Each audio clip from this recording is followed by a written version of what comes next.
আশা করি সকলে ভালো আছেন। আজকে আমি আপনাদেরকে একটা প্রশ্ন করব, টিএমসি আর বিজেপি কি আলাদা নাকি দুটো একই? কারণ আমি একটা জিনিস খুব ভালোভাবে ভেবে দেখেছি, ভোটের আগে সকলে মানুষের কথা বলে, কিন্তু ভোটের পরে সবাই চুপচাপ হয়ে যায়। ইলেকশনের আগে র্যালি, ব্যানার, স্লোগানে সবাই বলে মানুষের জন্যে কাজ হবে, মানুষের পক্ষে লড়াই হবে, বা এই সব ডায়লগ সবাই দেয়। কিন্তু যখন সাধারণ মানুষ হসপিটালে বেড পায় না, সাধারণ ঘরের ছেলেমেয়েরা, ছোট ছোট ছেলেমেয়েরা স্কুলে যেতে পারে না, তখন কোন পার্টি, কোন এমএলএ, কোন এমপি তাদের পক্ষে দাঁড়ায়, তাদের হয়ে কথা বলে, তাদের হয়ে সওয়াল করে? কেউ করে না।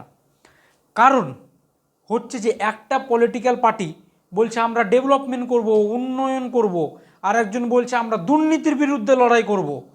কিন্তু রেজাল্টটা কি? একটা পার্টির দুর্নীতির কোটি কোটি টাকা দুর্নীতির অভিযোগ আসছে, আর একটাতে কী হচ্ছে, আর একটা পার্টির কেস খেয়ে খেয়ে সবাই জেলে আজকে। এখন আপনারাই বলেন, এই দুটো পার্টির মধ্যে পার্থক্য কী?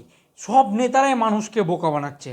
আমি কোনো পার্টির পক্ষে না, আমি সাধারণ মানুষের পক্ষে। আমি বলবো আমার ব্যক্তিগত মতামত যেটা, যে দুটো পার্টি একই, একজন ডান দিক তো আর একজন বাঁ দিক, এদের মধ্যে কোনো পার্থক্য নেই, একজন ডান দিক আর একজন বাঁ দিক। কিন্তু যে পাওয়ার, থাকে, যে ধরেন যখন আমি যে বললাম যে বিজেপি যদি ডান দিক হয় তাহলে টিএমসি বাঁ দিক, কিন্তু এদের যে একটা কন্ট্রোল, সে কন্ট্রোলটা এক জায়গায়, সেটা হচ্ছে পাওয়ার। এরা পাওয়ার ছাড়া কিছু বোঝে না, কারণ জানে যে পাওয়ার মানে টাকা। মানুষের জন্য কাজ করতে এরা রাজনীতিতে আসেনি, এরা এসে টাকা ইনকাম করার জন্যে রাজনীতিতে এসছে। পাওয়ার যখন, একটা কথা সবসময় মনে রাখবেন, পাওয়ার যখন নেতাদের হাতে থাকে তখন কিন্তু পরিস্থিতিতে থাকে নেতারা তখন। আর যখন পাওয়ারটা সাধারণ মানুষের হাতে থাকে তখন আসলে দেশটা পরিবর্তন হয়, তখন দেশটা তখন চেঞ্জ হয়। আজকে এই কথাগুলো কেন বলছি, কারণ আপনারা দেখুন যে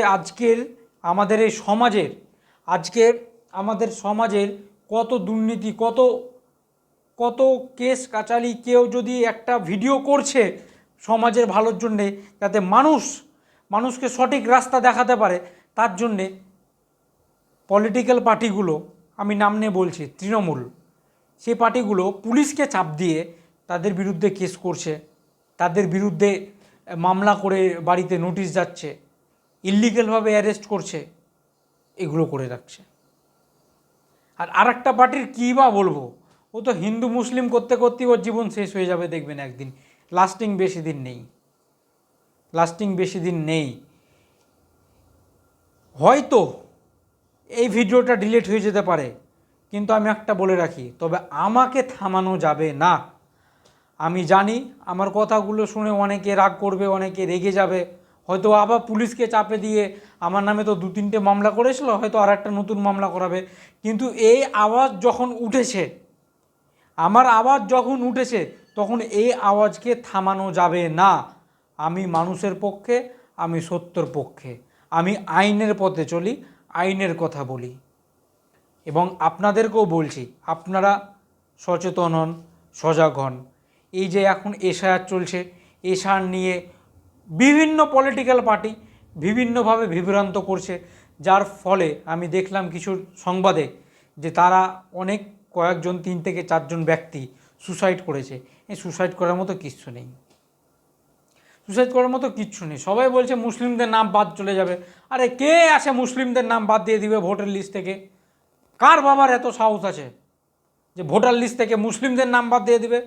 আমি যখন ভারতে জন্মেছি, ভারতের নাগরিক, ভারতকে আমি ট্যাক্স দিই, আমার আপনার ট্যাক্সের টাকায় ভারত চলে, দেশ চলে। আর কোনো পলিটিক্যাল পার্টি, রাজনৈতিক দল বলে দেবে যে মুসলিমদেরকে আমরা বাংলাদেশ তাড়িয়ে দেবো? এটা হতে পারে না, এটা হয় না। আমি আপনাদেরকে সকলের কাছে আমি অনুরোধ করব যে আপনারাও মানুষের পক্ষে কথা বলেন, আইনের পথে চলেন, গণতান্ত্রিকভাবে থাকেন, এবং আপনারা সত্যের পক্ষে থাকেন। যদি আপনাদের এই ভিডিওটা ভালো লাগে আপনারা প্রচুর পরিমাণে ভিডিওটাকে শেয়ার করুন, যাতে প্রত্যেক মানুষের কাছে এই ভিডিওটা পৌঁছে দেয়। আর যদি আপনারা মানুষের পক্ষে থাকেন তাহলে অ্যাটলিস্ট একটা কমেন্ট করুন যে আমি মানুষের পক্ষে আছি।